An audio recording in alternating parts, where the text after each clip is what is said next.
Good morning friends. मी प्राध्यापक doctor A Kulkarni, head department of commerce, Gopalkrishna Gokhale college, Kolhapur. उद्योजकतेची मूलतत्वे, फंडामेंटल्स ऑफ एंटरप्रेन्योरशिप या विषयामध्ये आपण उद्योजकता, उद्योजकासमोर असणाऱ्या अडचणी, उद्योजकाकडे असणारी वैशिष्ट्ये या सर्व गोष्टींचा इथं अभ्यास केलेला आहे. आता या लेक्चरमध्ये आपल्याला उद्योजकतेचं महत्त्व आणि आर्थिक विकासामध्ये उद्योजकता कशी आवश्यक आहे, आर्थिक विकासामध्ये उद्योजकतेचं महत्त्व कोणतं आहे हे अभ्यासायचं आहे. आर्थिक विकासातील उद्योजकाची भूमिका सगळ्यात महत्त्वाची भूमिका असते. कुठलाही देश ज्यावेळी प्रगती करतो त्या प्रगतीमागचं वैशिष्ट्य म्हणजे त्या देशातील उद्योजकांची भूमिका. ज्यावेळी देशातील उद्योग विकसित असतात, उद्योजकता वाढीस लागलेली असते, उद्योजकता विकासाला वाव असतो, त्याचवेळी कुठलाही देश मोठा बनत असतो, विकसित होत असतो. आज जर आपण विकसित देशांची भूमिका बघितली तर प्रामुख्यानं युरोपीय देश, अमेरिका, आणखी आशियाई देश, जपान, कोरिया वगैरे हे विकसित देश म्हणून गणले जातात. हे विकसित होण्यामागचं नेमकं कारण कुठलं असेल तर ते म्हणजे त्या देशामध्ये उद्योजकतेला असणारा वाव, उद्योजकांना असणारा वाव, उद्योजकांसाठी केलेलं कार्य, उद्योजकांची देशाच्या प्रती असणारी निष्ठा, त्यांची भूमिका, या सगळ्या गोष्टीमुळं त्या ठिकाणी ते देश आज विकसित बनलेले आहेत. याउलट आफ्रिकन देश किंवा अरब कंट्रीमध्ये जर तुम्ही बघितलं किंवा इतर आशियाई देशामध्ये बघितलं तर उद्योजकतेला त्या देशामध्ये फारसा वाव नसतो. परिणामी ते देश विकसित बनू शकत नाहीत. अजूनही बहुसंख्य देश हे अविकसित किंवा विकसनशील राहिलेले आहेत. त्यामुळं आर्थिक विकास जर साधायचा असेल तर उद्योजकता ही महत्त्वाची भूमिका बजावत असते. आता आर्थिक क्षेत्रामध्ये उद्योजकता कोणती भूमिका निभावते ते बघायचं असेल तर प्रामुख्यानं पहिला जो मुद्दा आहे तो म्हणजे भांडवल उभारणी. भांडवल उभारणीच्या बाबतीमध्ये उद्योजकाची भूमिका ही महत्त्वाची असते. कुठलाही उद्योजक भांडवल उभारणी किंवा भांडवल निर्मिती करत असतो. कुठल्याही देशाच्या सरकारला जे शक्य नाही ते त्या ठिकाणी उद्योजकामार्फत केलं जातं. बऱ्याच वेळा सरकार स्वतःहून कुठला उद्योग करू शकत नाही किंवा सरकारनं उद्योग करायचं म्हटलं तर तेवढं भांडवल इथे मिळू शकत नाही, कारण नफा मिळवणं हे उद्योगाचं वैशिष्ट्य असलं पाहिजे. आणि नफा मिळवायचा असेल तर सरकारचा उद्देश नफा मिळवणं हा नसतो, तो एखाद्या खाजगी उद्योजकानंच उद्योग उभारला पाहिजे, तरच त्या ठिकाणी विकास होऊ शकतो. ज्यावेळी देशाला मोठ्या प्रमाणावर भांडवल उभारण्याची गरज असते, एखाद्या मोठ्या उद्योगासाठी भांडवल उभारायचं असतं, त्यावेळी ते काम खाजगी उद्योजक जेवढ्या गतीनं करू शकतो तेवढं सरकारी यंत्रणा करू शकत नाही. समजा आपल्याला एखादा उद्योग उभा करायचा आणि त्याला 10,000 कोटी रुपये पाहिजेत, तर त्या ठिकाणी हे 10,000 कोटी उभारणं हे सरकारचं काम नसतं, तर त्या ठिकाणी ते खाजगी भांडवल, खाजगी उद्योजक मोठ्या हिमतीनं तेवढी रक्कम उभा करू शकतो.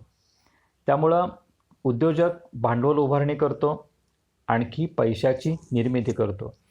आता भांडवल निर्मिती किती असते, किती मोठी असते हे जर बघायचं असेल तर एक उदाहरण तुम्हाला सांगता येईल. आताच बघितलेलं किंवा कालच इथं 2 दिवसापूर्वीच एक बातमी आली होती. जगातली सगळ्यात मोठी कंपनी ही ॲपल ही कंपनी जी आहे ती मोठी बनलेली आहे आणि त्यांचं जे कॅपिटलायझेशन आहे, भांडवल उभारणी आहे किंवा मार्केट कॅपिटलायझेशन म्हणतो, ते 2 ट्रिलियन इतकं झालेलं आहे. आता 2 ट्रिलियन म्हणजे काय? आपल्या दृष्टीनं 2 ट्रिलियन म्हणजेच 2 लाख कोटी डॉलर, म्हणजेच भारतीय रुपयामध्ये 140 लाख कोटी रुपये. ही जर खाली लिहून दिलेली संख्या आहे बघा, ती जर वाचली तर तुम्हाला लक्षात येईल ही केवढी मोठी भांडवल उभारणी एका कंपनीनं केलेली आहे. ही जगातली सगळ्यात मोठी कंपनी आहे आणि त्या कंपनीचं कॅपिटलायझेशन किंवा भांडवल हे मोठ्या मोठ्या देशांच्या GDPपेक्षा, दरडोई उत्पन्नापेक्षा किंवा एकल उत्पन्नापेक्षा किंवा सकल राष्ट्रीय उत्पन्नापेक्षा हे जास्त आहे. रशिया, ब्राझील, इटली या देशांची जी अर्थव्यवस्था आहे त्या अर्थव्यवस्थेपेक्षा मोठं भांडवल या एका कंपनीचं आहे. म्हणून आपल्या लक्षात येईल की उद्योजक किती महत्त्वाची भूमिका पार पाडू शकतो. उद्योजक काय करू शकतो हे जर अभ्यासायचं असेल, आता हे आपण सगळ्यात मोठ्या अमेरिकन कंपनीचं उदाहरण घेतलं, ॲपलचं. दुसरं एक उदाहरण भारतीय कंपनी आहे, रिलायन्स कंपनी आहे. रिलायन्स कंपनीचं जे मूल्यांकन आहे, भांडवल उभारणी आहे किंवा मार्केट कॅपिटलायझेशन आहे, ते देखील परवा इथं वाढलेलं आहे. 4थ्या क्रमांकावर ही कंपनी गेलेली आहे आणि त्यांचं भांडवल 140 लाख कोटी रुपये एवढं इथं झालेलं आहे. म्हणजेच निम्मा पाकिस्तान किंवा बांगलादेश, नेपाळ आणि श्रीलंका यांचं जे सकल राष्ट्रीय उत्पन्न आहे त्याच्यापेक्षा जास्त ह्याचं भांडवल आहे किंवा कॅपिटलायझेशन आहे. तर हे बघितलं तर लक्षात येईल आपल्याला की उद्योजकांची भूमिका किती महत्त्वाची आहे. उद्योजक जी भूमिका पार पाडतात त्यामुळं प्रचंड प्रमाणावर भांडवल निर्मिती होते, संपत्तीची निर्मिती होते आणि त्यामुळं देश इथं विकसित बनतो. आणखीन एक महत्त्वाची भूमिका उद्योजकाला पार पाडावी लागते, ती म्हणजे रोजगार निर्मिती. सर्वसाधारणपणे रोजगार हे खाजगी उद्योगामार्फत मोठ्या प्रमाणावर निर्माण होत असतात. सरकारी रोजगार जर द्यायचे म्हटले, सरकारनं ठरवलं रोजगार द्यायचे, तर कुठल्याही सरकारला हे सहजगत्या शक्य होत नाही. कारण रोजगार निर्मितीवर सरकारी रोजगारावर मर्यादा असतात. भारताचा जर विचार केला तर केवळ 1% रोजगार हे सरकारी उद्योगातून किंवा सरकारमार्फत दिले जातात. 1%पेक्षा देखील कमी आहे.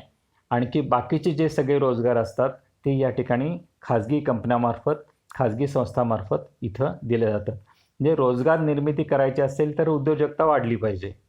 उद्योजकता ज्या ठिकाणी वाढीला लागते त्या ठिकाणी रोजगार जास्तीत जास्त निर्माण होतो. आज आपण इथं उदाहरण बघितलं, महाराष्ट्रामध्ये सगळ्यात जास्त रोजगार निर्माण होतो. बहुसंख्य राज्यातून मजूर महाराष्ट्रामध्ये येतात. UP, बिहार, राजस्थान, मध्य प्रदेश, झारखंड यासारख्या राज्यातून बरेचसे मजूर महाराष्ट्रामध्ये येतात. याचं कारण काय आहे तर महाराष्ट्र विकसित आहे. महाराष्ट्रामध्ये उद्योग मोठ्या प्रमाणावर आहेत. हे उद्योग आकर्षणाचं केंद्र असतं आणि त्यामुळं रोजगार या ठिकाणी वाढतो. जर उद्योग नसेल तर रोजगार निर्मिती होत नाही. जर आपण उदाहरण बघितलं बिहारचं किंवा UPचं उदाहरण घेतलं तर त्या ठिकाणी रोजगार निर्मिती अत्यंत कमी आहे. कारण तिथं उद्योग नाही आहेत. उद्योग नसल्यामुळे रोजगार नाही. त्यामुळे तिथल्या लोकांना इतर राज्यामध्ये रोजगाराकरता जावं लागतं. थोडक्यात उद्योजकतेमुळं मोठ्या प्रमाणामध्ये रोजगार निर्माण होतो. अनेक रोजगाराच्या वेगवेगळ्या संधी प्राप्त होतात. त्यामुळं बेरोजगारी जी असते ती कमी होते आणि त्या दृष्टीनं उद्योग महत्त्वाची भूमिका निभावतात. आणखीन एक महत्त्वाची गोष्ट आहे ती म्हणजे उद्योगामुळं समतोल प्रादेशिक विकास साध्य होतो. समतोल विकास साध्य करायचा असेल तर त्या ठिकाणी उद्योग येणं इथं गरजेचं असतं. त्या समतोल प्रादेशिक विकास म्हणजे काय तर विकास जो आहे, विकासाची प्रक्रिया सर्व भागामध्ये, सर्व देशामध्ये, सर्व राज्यांमध्ये सारख्या प्रमाणामध्ये झाली पाहिजे. तरच त्या ठिकाणी देश विकसित होऊ शकतो. त्या दृष्टीनं महत्त्वाची भूमिका उद्योजक किंवा उद्योजकता निर्माण करत असते. जर आपल्याला विकास साध्य करायचा असेल तर त्या ठिकाणी रोजगार येणं, त्या ठिकाणी उद्योग निर्माण होणं इथं गरजेचं असतं. उदाहरणार्थ महाराष्ट्राचा जर विचार केला तर बऱ्याच शहरामध्ये वेगवेगळे उद्योग अस्तित्वात आहेत आणि बऱ्यापैकी समतोल विकास इथं झालेला आहे. तर विकास साधायचा असेल, तर त्या ठिकाणी उद्योजकता आली पाहिजे, त्या ठिकाणी उद्योग उभारले पाहिजेत.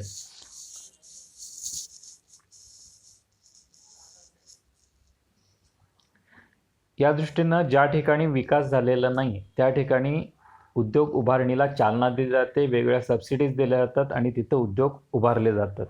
आपण बघितलं तर कोल्हापूरचा विचार केला तर त्या ठिकाणी अनेक MIDC आहेत, परंतु इतर जर भागांचा विचार केला तर त्या ठिकाणी संख्या कमी असते.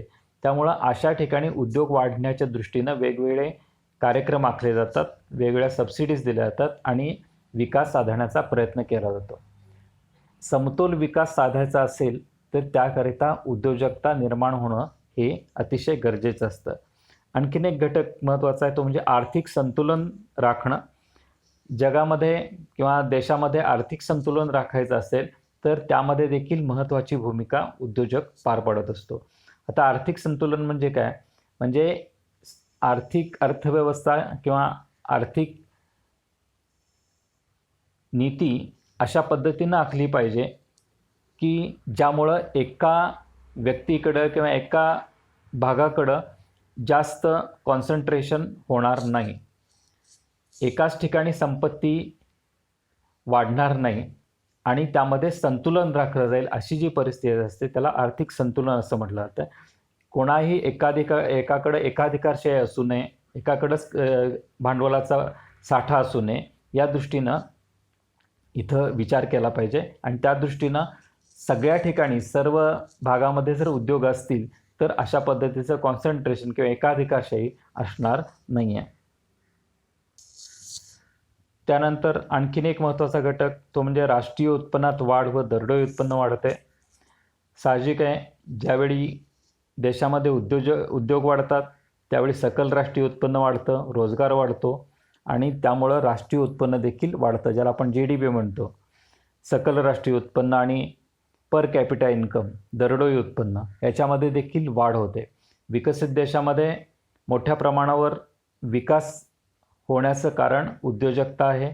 उद्योजकता जिथं वाढली त्या ठिकाणी उद्योग वाढलेले आहेत, त्या ठिकाणी लोकांचं दरडोई उत्पन्न जास्त असतं. ज्या ठिकाणी उद्योजकता नाही आहे त्या ठिकाणी दरडोई उत्पन्न आणि सकल राष्ट्रीय उत्पन्न हे कमी असतं. त्यामुळं या दोन्ही उत्पन्नामध्ये वाढ होण्याच्या दृष्टीनं देशामध्ये उद्योजकता वाढली पाहिजे. आणखीन एक गोष्ट उद्योजकामार्फत केली जाते ती म्हणजे संपत्ती निर्मिती व वितरण.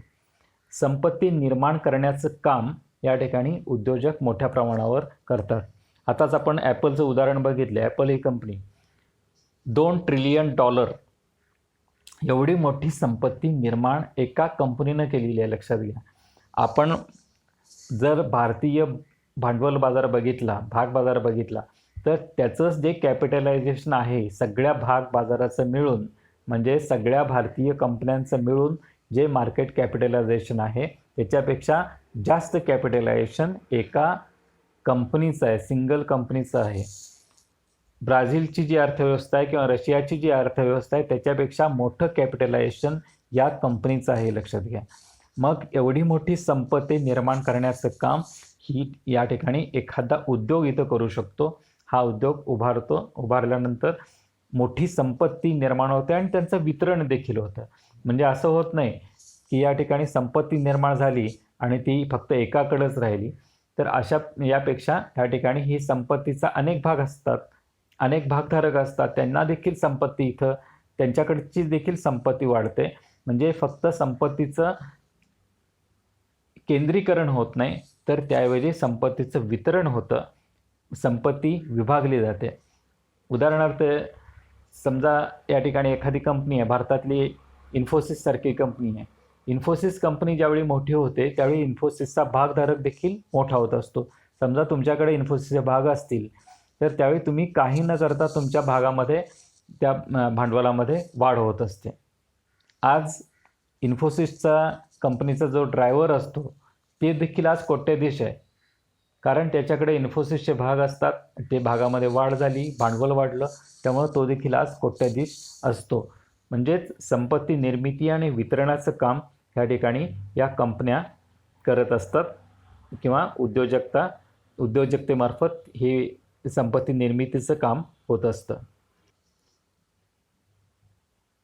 आणखीन एक गोष्ट इथं महत्त्वाची आहे, उद्योजकतेमुळं जीवनमान उंचावतं. साहजिक आहे, ज्या ठिकाणी उद्योजकता असते त्यावेळी साहजिकच जीवनाचा दर्जा, लाईफस्टाईल इथं बदलते, राहणीमान उंचावतं, लोकांकडे अधिक पैसा खेळू लागतो, अधिक गरजा निर्माण होतात, त्यातून संपत्तीत वाढ होते आणि त्यामुळं लाईफस्टाईल ही या ठिकाणी पूर्णपणे बदलते. आज आपण जर बघितलं तर युरोपीय देश असतील, अमेरिका असेल किंवा जपानसारखा देश असेल, तिथली लाईफस्टाईल, तिथलं जीवनमान, तिथलं दरडोई उत्पन्न हे इतर देशांपेक्षा कितीतरी अधिक असतं. हे केवळ उद्योजकतेमुळे इथं साध्य होत असतं. कारण उद्योग ज्यावेळी वाढतो, उद्योजकता वाढते, त्यामुळं ते देश विकसित बनतात आणि एखादा देश ज्यावेळी विकसित बनतो त्यावेळी साहजिकच त्याचं जीवनमान वाढतं, निर्यातीत वाढ होते. हा एक आणखी घटक आहे. जसं उद्योग वाढतो तसं निर्यात वाढते, तसे अधिक उत्पादन तयार होतात आणि निर्यातीमध्ये देखील वाढ होत असते. थोडक्यात उद्योजकता वाढल्यामुळं या सगळ्या गोष्टी होत असतात आणि एकूण आर्थिक विकास साध्य होत असतो. म्हणजे ज्या देशाला विकास साधायचा आहे त्या देशामध्ये उद्योजकता वाढीस लागली पाहिजे, नवीन नवीन उद्योजक निर्माण झाले पाहिजेत, उद्योग आले पाहिजेत, तरच त्या ठिकाणी एकूण विकास साध्य होत असतो. त्या दृष्टीनं उद्योजकता हा सगळ्यात महत्त्वाचा घटक मानला जातो.